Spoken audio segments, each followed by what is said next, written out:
Много се вълнувам, че съм тук и се чувствам привилегирована.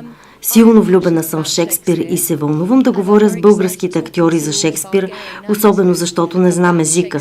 Прекрасно е да видя, че Шекспир се получава по един и същи начин както в България, така и в Англия.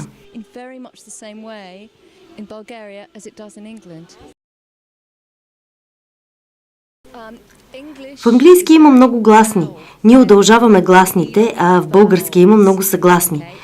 Едно от нещата, които трябва да направим, е да работим с българските актьори за удължаване на гласните, защото те носят емоцията. Много ми се иска българските актьори да започнат да използват гласните като съгласните.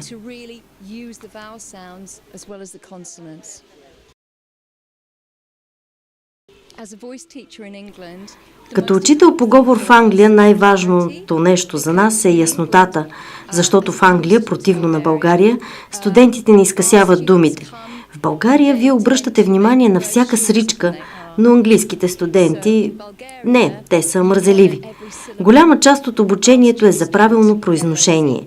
Много от студентите ни, въпреки че искат да са актьори, никога не са чели или гледали Шекспир, което е тъжно, защото Шекспир не се преподава добре в училище, затова отделяме много време да възприемат Шекспир, което вие правите много по-добре от нас.